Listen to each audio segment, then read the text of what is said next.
ಸಿಗಂದೂರು ಸೇತುವೆ ಮಲೆನಾಡು ಜನರ ಸುಮಾರು 60 ವರ್ಷಗಳ ಕನಸು ನನಸಾಗ್ತಾ ಇದೆ. ಆದ್ರೆ ಈ ಒಂದು ಸೇತುವೆಯ ಶರಾವತಿ ನದಿಯ ಮತ್ತು ಈ ಒಂದು ಪ್ರದೇಶದ ಜನರ ಭೂತಕಾಲದ ಕಣ್ಣೀರಿನ ಕಥೆಯನ್ನ ಹೇಗೆ ತಾನೇ ಮರೆಯೋದಿಕ್ಕೆ ಸಾಧ್ಯ? ಅದು ಸುಮಾರು 1960-61 ಕಾಲ. ಭತ್ತದ ಗದ್ದೆಗಳಿಂದ ಆವೃತವಾದ ಸುಂದರವಾದ ಹಳ್ಳಿ. ನಮ್ಮ ಬದುಕು ಅದೆಷ್ಟು ಸುಂದರ. ಹಸಿರು ಭೂಮಿ, ಹರಿಯುವ ನೀರು, ಕಷ್ಟಪಟ್ಟು ದುಡಿದು ಕಟ್ಟಿದ ಮನೆ, ಒಂದಿಷ್ಟು ಕೃಷಿ ಭೂಮಿ. ಅದೊಂದು ಮುಂಜಾನೆ ಸರ್ಕಾರಿ ಅಧಿಕಾರಿಗಳ ತಂಡ ಆ ಒಂದು ಹಳ್ಳಿಗೆ ಬರುತ್ತೆ. ಜೊತೆಗೆ ಪೊಲೀಸರು ಕೂಡ ಬರ್ತಾರೆ. ಬಂದು ಹೇಳ್ತಾರೆ, ನಾವು ಸರ್ಕಾರದಿಂದ ಬಂದಿದ್ದೇವೆ, ಲಿಂಗನಮಕ್ಕಿಯಲ್ಲಿ ಜಲಾಶಯವನ್ನ ಕಟ್ತಾ ಇದ್ದೇವೆ, ಆದ್ದರಿಂದ ಈ ಎಲ್ಲಾ ಪ್ರದೇಶಗಳು ನೀರಿನಲ್ಲಿ ಮುಳುಗಿ ಹೋಗುತ್ತೆ, ನೀವು ಈ ಎಲ್ಲಾ ಊರನ್ನ ಬಿಟ್ಟು ಬೇರೆ ಊರಿಗೆ ಸ್ಥಳಾಂತರವಾಗಬೇಕು. ಈ ಮಾತನ್ನ ಕೇಳಿ ಜನರಿಗೆ ಆತಂಕ ಶುರುವಾಗುತ್ತೆ. ತಮ್ಮ ಮನೆ ಬಿಟ್ಟು ಬೇರೆ ಕಡೆ ಹೋಗಿ ಬದುಕಬೇಕು. ಪ್ರತಿಯೊಂದು ಊರುಗಳು ತನ್ನ ಅಸ್ತಿತ್ವದಲ್ಲಿನ ಸಂಪನ್ಮೂಲದಿಂದ ಪ್ರಗತಿಯತ್ತ ಸಾಗಿದರೆ ಈ ಊರು ತನ್ನಲ್ಲಿದ್ದ ಜಲ ಸಂಪನ್ಮೂಲದಿಂದ ತನ್ನ ಅಸ್ತಿತ್ವವನ್ನೇ ಕಳೆದುಕೊಳ್ಳುವ ಸ್ಥಿತಿಗೆ ಬರುತ್ತದೆ.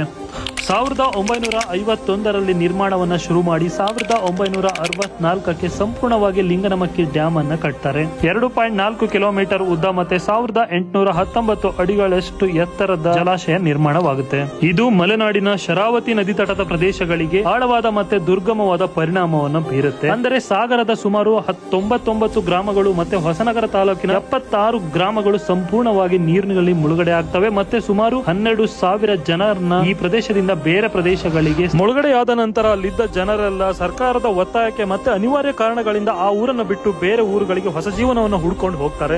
ಆದ್ರೆ ಕೆಲವೊಂದಿಷ್ಟು ಜನ ಮಾತ್ರ ಅಳಿದುಳಿದ ಜಾಗಗಳಲ್ಲಿ, ಪುಟ್ಟ ಪುಟ್ಟ ಪ್ರದೇಶಗಳಲ್ಲಿ ಅಲ್ಲೇ ಉಳಿತಾರೆ.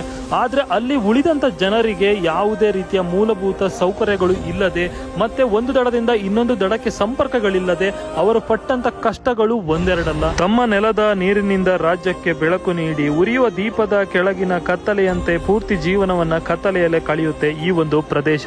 ಸುಮಾರು 1970ರ ಸಮಯದಲ್ಲಿ ಈ ತರ ಲಾಂಚ್ ವ್ಯವಸ್ಥೆ ಬರುತ್ತೆ. ಈ ತರ ಲಾಂಚ್ ವ್ಯವಸ್ಥೆ ಬಂದ ಮೇಲೆ ಸ್ವಲ್ಪ ಸಂಪರ್ಕಕ್ಕೆ ಅನುಕೂಲವಾಗುತ್ತೆ ಮತ್ತೆ ಅಲ್ಲಿನ ಜನರ ಜೀವನ ಸ್ವಲ್ಪ ಸುಧಾರಿಸುತ್ತೆ. ಸಿಗಂದೂರು ಚೌಡೇಶ್ವರಿ ದೇವಸ್ಥಾನಕ್ಕೆ ಇದೊಂದು ಸೂಕ್ತ ಮಾರ್ಗ ಕೂಡ ಹೌದು. ಅದಾದ ಮೇಲೆ ಗಣನೀಯವಾಗಿ ಭಕ್ತರ ಸಂಖ್ಯೆ ಕೂಡ ಹೆಚ್ಚಾಗುತ್ತೆ. ಅದಕ್ಕೆ ತಕ್ಕಂತೆ ಹೆಚ್ಚು ಲಾಂಚ್ ಗಳನ್ನ ವ್ಯವಸ್ಥೆ ಮಾಡುತ್ತಾರೆ. ಈ ಒಂದು ಲಾಂಚ್ ನಲ್ಲಿ ನದಿಯನ್ನ ದಾಟೋದಕ್ಕೆ ಸುಮಾರು 2 ಗಂಟೆಗಳ ಕಾಲ ಬೇಕಾಗಿರುತ್ತೆ. ಈ ಭಾಗದ ಜನರ ನಿರಂತರ ಹೋರಾಟ ಮತ್ತೆ ಚಳುವಳಿಯ ಫಲವಾಗಿ 2018ಕ್ಕೆ ಸರ್ಕಾರ ಲಾಭ ನಷ್ಟವನ್ನ ಲೆಕ್ಕ ಹಾಕಿ ಒಂದು ಹೊಸ ಸೇತುವೆಯನ್ನ ಕಟ್ಟೋದಿಕ್ಕೆ ಮಂಜೂರು ಮಾಡುತ್ತೆ. ಸುಮಾರು 2.4 ಕಿಲೋಮೀಟರ್ ಉದ್ದದ ಈ ಒಂದು ಸೇತುವೆಯನ್ನು ದಿಲೀಪ್ ಬಿಲ್ಡ್ಕಾನ್ ಲಿಮಿಟೆಡ್ ಎನ್ನುವ ಒಂದು ಕಂಪನಿ ಸುಮಾರು 473 ಕೋಟಿ ವೆಚ್ಚದಲ್ಲಿ ಈ ಒಂದು ಪ್ರಾಜೆಕ್ಟ್ ಅನ್ನ ಕಂಪ್ಲೀಟ್ ಮಾಡುತ್ತೆ. ದೇಶದ 2ನೇ ಅತಿ ದೊಡ್ಡ ಮತ್ತೆ ಕರ್ನಾಟಕದ ಅತಿ ದೊಡ್ಡ ಸೇತುವೆ 2025 ಜುಲೈ 14ಕ್ಕೆ ಲೋಕಾರ್ಪಣೆಗೊಳ್ಳುತ್ತೆ.